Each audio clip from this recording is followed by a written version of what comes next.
আওয়ামী লীগকে দল হিসেবে নিষিদ্ধ করা হয়নি, তাদের কার্যক্রম আপাতত স্থগিত রয়েছে, যে কোনো সময় আবার সচল হতে পারে। প্রধান উপদেষ্টার এই বক্তব্যের মধ্য দিয়ে কিন্তু ইতিমধ্যে বিচার বিশ্লেষণ শুরু হয়ে গিয়েছে। সেই সচল কি নির্বাচনের আগে হবে কিনা সে প্রশ্নও কিন্তু রাজনৈতিক অঙ্গনে ঘুরছে। আপনি বিষয়টিকে কিভাবে দেখছেন? আমি ওর কাছে বিষয়টা খুব আশ্চর্যজনক মনে হয়। আমি সবসময় মনে করেছি যে ডক্টর মোহাম্মদ ইউনূস একজন মেধাবী মানুষ, কৌশলী মানুষ। সারা দুনিয়ার বড় বড় যারা রাজনীতিবিদ রয়েছেন তাদের সকলের সঙ্গে তিনি দীর্ঘদিন ধরে চালচলন করছেন। ফলে আমরা সবাই তাকে যতটা সহজ সরল মনে করি বা রাজনীতি বুঝেন না এরকম মনে করি, ওনার এই বক্তব্যের মধ্যে দিয়ে মনে হচ্ছে যে তিনি রাজনীতিটা খুব ভালো করে বুঝে গেছেন। বাংলাদেশে যে চলমান অবস্থা চলছে রাজনীতিতে উইদাউট আওয়ামী লীগ, সেখানে উইদাউট আওয়ামী লীগের মধ্যে যে শূন্যতা, সেই শূন্যতার সুযোগ নিয়ে অন্যান্য রাজনৈতিক দলগুলো যেভাবে তার ঘাড়ের উপর চড়ে বসার চেষ্টা করছে, যেভাবে তাকে কাতুকুতু দেওয়ার চেষ্টা করছে, যেভাবে তাকে জিম্মি করার চেষ্টা করছে, এটা এই ভদ্রলোক কোনো অবস্থাতে স্বাভাবিকভাবে নিতে পারছেন না। উনি খুব ভালো করে জানেন যে যে সমস্ত মানুষ লম্ফ দিচ্ছে, ঝম্প দিচ্ছে, তারা যদি আওয়ামী লীগ আসুক বা না আসুক, বা আওয়ামী লীগের ভয় দেখানো হয়, এদের অনেকের অবস্থা স্বাভাবিক থাকবে না। এদের ল্যাঙ্গুয়েজ চেঞ্জ হয়ে যাবে, কথাবার্তা চেঞ্জ হয়ে যাবে। এবং এখন তারা যেভাবে ডক্টর মোহাম্মদ ইউনূসকে জিম্মি করার চেষ্টা করছে, তখন তারা সবাই গিয়ে অনেকেই তার কদম মোবারক স্পর্শ করে বলবেন, হুজুর মাফ চাই, আর অভিমান করবেন না, আপনার কথার অবাধ্য হব না। আপনি 5 বছর থাকেন, 10 বছর থাকেন, আল্লাহ আপনাকে হায়াতে তৈবা দান করুন, আপনি 50 বছর থাকেন।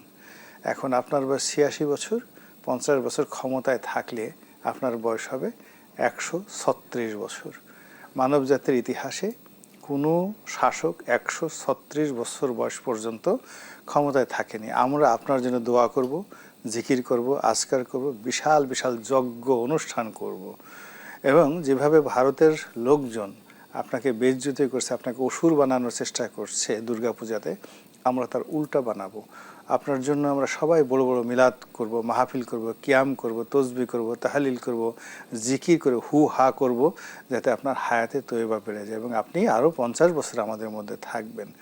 এই যে বক্তব্য, এটা আদায় করা সম্ভব কেবলই মাত্র আওয়ামী লীগের ভয় দেখাইয়া সম্ভব, এর বাইরে অন্য কোনোভাবে সম্ভব নয়। এখন বাংলাদেশে এমন একটা অবস্থা হয়ে গেছে, মানুষের ভয় ভেঙে গেছে। আপনি দেখেন না, 4-5 জন লোক তারা যে কোনো একজন মিলিটারি কমান্ডারকে, ব্রিগেডিয়ারকে, মেজর জেনারেলকে ঘেরাও করে গালাগাল করতে পারছে। যে কোনো একজন লোক পুলিশকে, থানা ঘেরাও করতে পারছে, থানার ওসিকে গিয়ে গালাগাল করতে পারছে। তো এই যে মানুষের যে ভয় ভেঙে গেছে, কিছু না কিছু হলে এই চলো চলো চলো যমুনাতে চলো, কিছু হলিয়ে বলে যে আমাদের যে শক্তি, আমরা এখন ইচ্ছা করলে একটা ধাক্কা দিলে ডক্টর মোহাম্মদ ইউনূস থাকতে পারেন না। তো এই কথাগুলো তো আসলে ওনার ভালো লাগে না। এই জন্য উনি এই যে বক্তব্যটা দিয়েছেন, প্রথমত এটা কৌশলগত কারণে হলেও হতে পারে, এক। 2 নম্বরে যেটা হতে পারে সেটা হলো প্রকৃতির একটা বিধান রয়েছে। আপনার সঙ্গে যার বেশি ক্ষোভ থাকবে, ক্রোধ থাকবে, শত্রুতা থাকবে, সময়ের বিবর্তনে বাংলা সিনেমার মতো দেখবেন যে তার সাথে আপনার প্রেম হয়ে যাবে।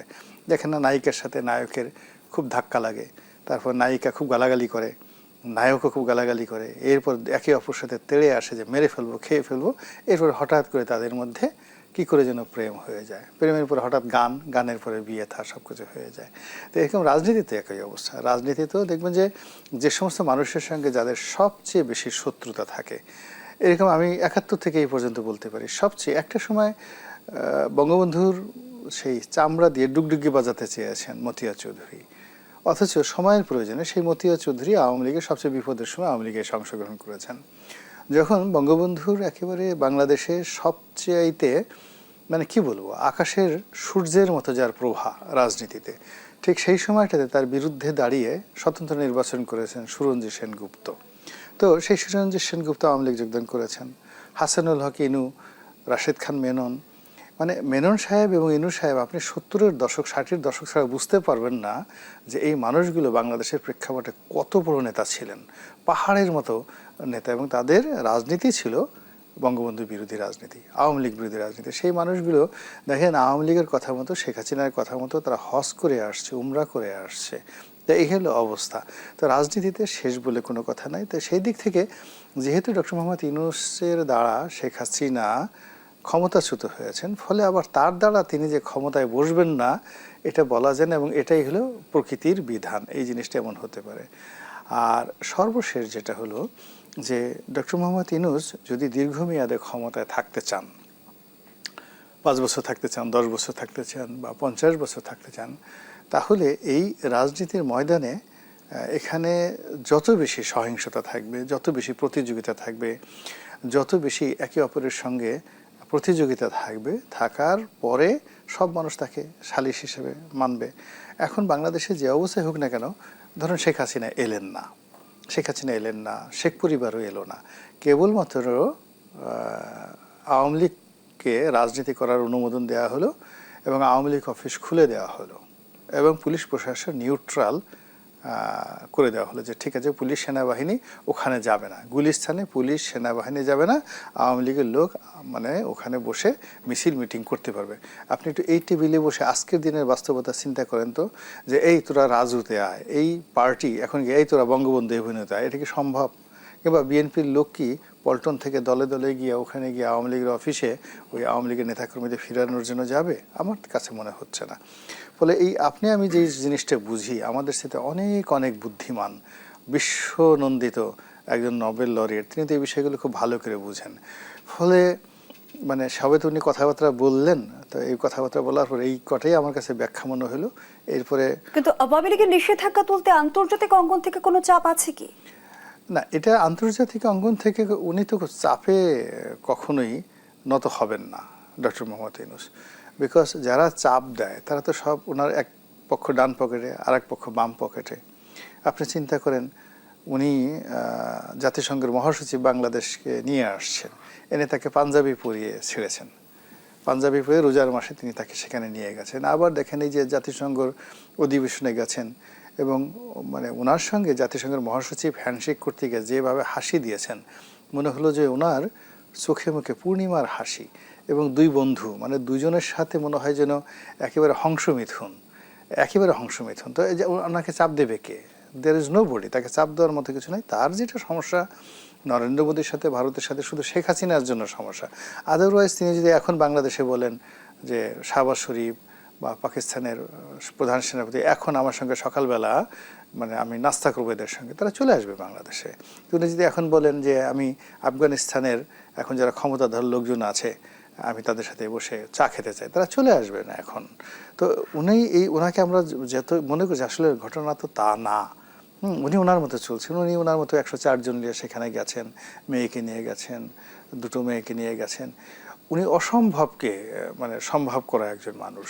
তো কাজে আমরা যারা তাকে নিয়ে অবমূল্যায়ন করি, বিভিন্ন রকম প্রেডিকশন করি, তারপর শেষে ভয় দেখানোর চেষ্টা করি, আলটিমেটলি আমরা যে নিজেরা ভয় পাচ্ছি, আমাদের অন্তর যে থরথর করে কাঁপে, বিভিন্ন চিন্তাভাবনাগুলো থরথর করে কাঁপে, এই আমাদের ভয়টা আমরা আসলে এই ডক্টর মোহাম্মদ ইউনূসের মতো মানুষের উপর চাপিয়ে দিয়ে আমরা নিজেরা মূলত বাঁচার চেষ্টা করছি। অসংখ্য ধন্যবাদ জানাচ্ছি গোলাপ বালারনি। জনাব মোস্তফা কামাল, আওয়ামী লীগ প্রসঙ্গে প্রধান উপদেষ্টার বক্তব্যের রাজনীতিতে প্রভাব কেমন? ধন্যবাদ আপনাকে। খুব টাটকা একটা বিষয় সামনে নিয়ে এসেছেন আপনি। মোটামুটি দিন পার হয়নি ওনার সাক্ষাৎকারটা আমাদের এখানে প্রকাশ করতে। বিশ্লেষণ হচ্ছে দিনব্যাপী, যে আওয়ামী লীগ করে না অথবা অন্য দলও করে না সেও কিন্তু সেটা চোখ বুলাচ্ছে, নানান মতো করে একটা বিশ্লেষণ করছে।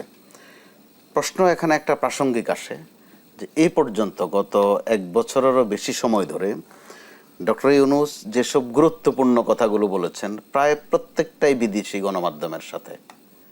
খেয়াল করে দেখুন, আমাদের দেশি গণমাধ্যমের প্রতি ওনার আগ্রহ কম, সেটা বারবারে প্রমাণিত।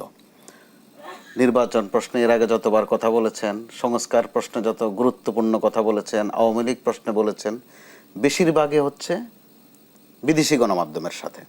তো এবারও যেই সাক্ষাৎকারটা ওনার প্রচার হয়েছে, আমি এটা পড়েছি, পুরোটা একাধিকবার পড়েছি, আরও কিছু কথা ওখানে আছে।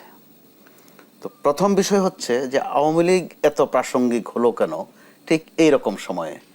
গতকালও আমরা একটা টকশোতে ছিলাম, দুজনে হালকার উপরে ঝাপসা একটু আলাপ করেছিলাম আওয়ামী লীগ প্রসঙ্গে, কিন্তু আজকে কেমন যেন ওই আলাপটা আরও একটু বাস্তব হয়ে গেছে। তো এক জায়গায় তিনি বলেছেন ব্যাখ্যা দিতে গিয়ে যে আওয়ামী লীগ দেশে নির্বাচন বানচাল করতে চায়, সিঙ্গেল বাক্য। পরবর্তীতে আছে যে এর সাথে দেশি বিদেশি চক্র আছে, তারপরের লাইনে আছে কিছু আন্তর্জাতিক শক্তিও আছে। এতে করে ম্যাটার কিন্তু একদম পরিষ্কার, কিছু আন্তর্জাতিক শক্তিও আছে, তারা অর্থ বিনিয়োগ করছে। এই গেল একদিক। আরেক দিক হচ্ছে যে আওয়ামী লীগ নির্বাচন করতে পারবে না এই কথা যেমন বলা আছে, কিন্তু আওয়ামী লীগের লোকেরা ভোট দিতে পারবে এই কথা আছে।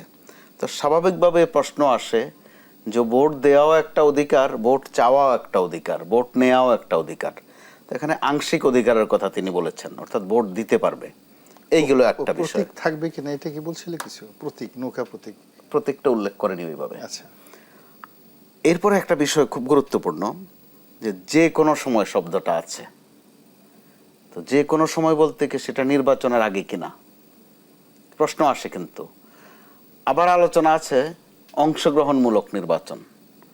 অংশগ্রহণমূলকের প্রশ্ন আসলে আওয়ামী লীগের কথা আসে, অথবা ইংরেজিতে যেটাকে আমরা ইনক্লুসিভ নির্বাচন বলি, ওইটার তর্জমা কিন্তু আমরা ওই রকমটাই করি। এসবের যোগফলে আওয়ামী লীগ এমনিতেই প্রাসঙ্গিক, তার উপর আর একটু প্রাসঙ্গিক হয়ে গেল। তো এই কথা বলতে গিয়ে তিনি এক পর্যায়ে পুরনো একটা জিনিস কিন্তু আবার টেনে এনেছেন। ওখানেও কিন্তু পরস্পর সংঘর্ষ করে।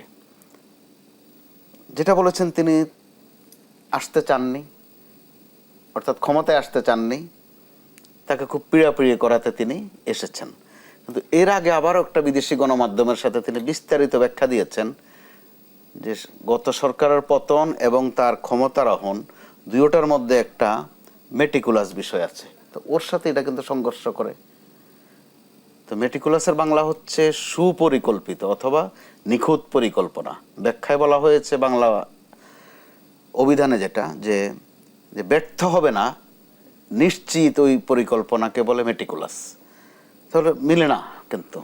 তো এর সাথে আপনার আবার আরও মিলান।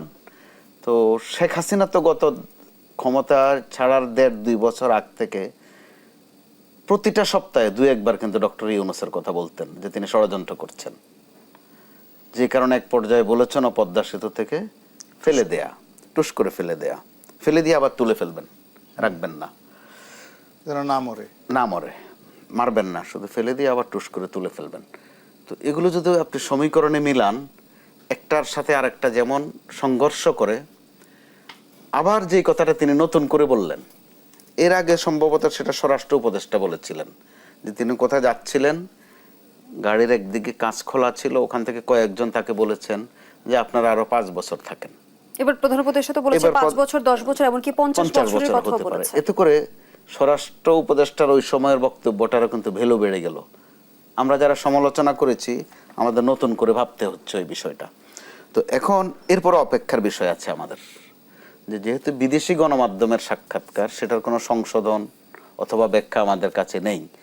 প্রধান উপদেষ্টার তথ্যাবলী দেশে আমরা কিন্তু ওনার মাধ্যমে পাই না, গণমাধ্যম কর্মীরা, আমরা পাই ওনার প্রেস উইং এর মাধ্যমে।